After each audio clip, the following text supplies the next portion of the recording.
Hello दोस्तों, कैसे हैं आप? आज हम बात करेंगे दो कंट्रीज के बारे में। जी नहीं, आज हम बात करेंगे दो कंट्रीज के बीच की लड़ाई के बारे में। जैसा कि हमें पता है, ईरान और इजराइल के बीच वॉर चल रही है, जिसकी वजह से दुनिया एक बार फिर एक सबसे बड़ी जंग के किनारे पर खड़ा है। सवाल ये नहीं है कि किसने किस पर पहले अटैक किया या किसने किसका बेस उड़ाया। सवाल ये है कि इस लड़ाई में फायदा किसका है या इस लड़ाई में नुकसान किसका है। दो कंट्रीज के बीच में अगर लड़ाई चल रही है तो किसी का भी फायदा ही नहीं, सिर्फ और सिर्फ नुकसान। और नुकसान किसका? उन मासूम हजारों सिविलियंस का। ईरान और इसराइल डायरेक्ट नेबर्स नहीं है, लेकिन ये दोनों बहुत पुराने दुश्मन हैं। इनकी दुश्मनी लगभग 20 से 30 साल से चली आ रही है। वजह, ईरान इसराइल को एक इलीगल स्टेट मानती है, जो कि कुछ हद तक सच है, और इसराइल ईरान को एक बहुत बड़ा थ्रेट मानती है।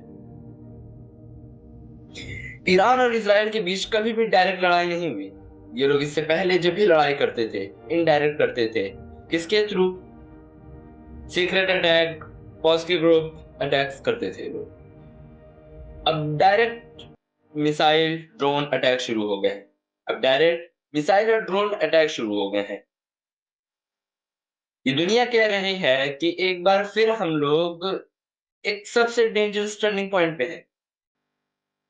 मैं भी यही कह रहा हूँ कि हम लोग इस टाइम सबसे डेंजरस पॉइंट पे। फायदे, इस लड़ाई में किसी के फायदे हैं नहीं। इस लड़ाई में सिर्फ आम लोगों का नुकसान है। ना ईरान के आम लोगों को कोई फायदा है, ना इराक के कोई आम लोगों को फायदा है, ना इजराइल के लोगों के कोई फायदा है। सिर्फ और सिर्फ लोगों का नुकसान। इस लड़ाई में जो भी फायदा होता है सिर्फ और सिर्फ पॉलिटिशियंस का होता है। पॉलिटिशियंस को अपनी पावर दिखाने का मौका मिल जाता है। आर्म्स कंपनी को अपना प्रॉफिट मिल जाता है।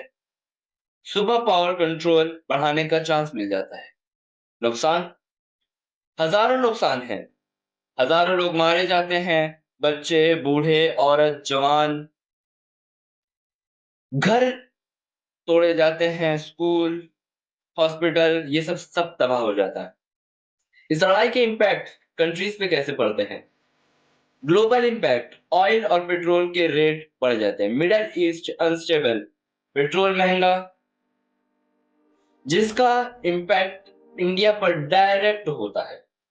इकोनॉमी पे क्या इम्पैक्ट पड़ता है? स्टॉक मार्केट गिर जाते हैं, ट्रेड रूट रिस्की हो जाते हैं।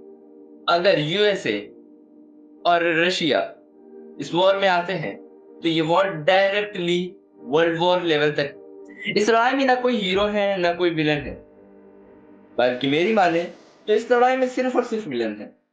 अपनी ताकत दिखाने के लिए अपनी इस लड़ाई में सिर्फ और सिर्फ पॉलिटिशियंस का फायदा होता है, और आम लोग उनके बीच में पिस जाते हैं। रही है, हॉस्पिटल ओवरलोडेड है, साइकोलॉजिकल ट्रॉमा लोगों को मिल रहा है। अगर ये दोनों कंट्रीज की लड़ाइयां नहीं रुकती है तो इन दोनों कंट्रीज की लड़ाइयों की वजह से बाकी सारी कंट्रीज पर भी भारी इम्पैक्ट पड़ सकता है। और आने वाले कुछ टाइम में इन दो कंट्रीज की गर्मी की आग हर एक कंट्री में महसूस होगी।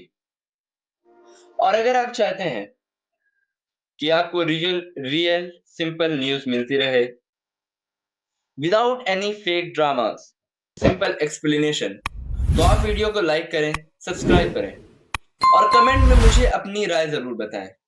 और आप मुझे ये भी बताएं कि क्या मैं इस वीडियो को फुल डिटेल में बनाऊं या बस यहीं खत्म कर दूं।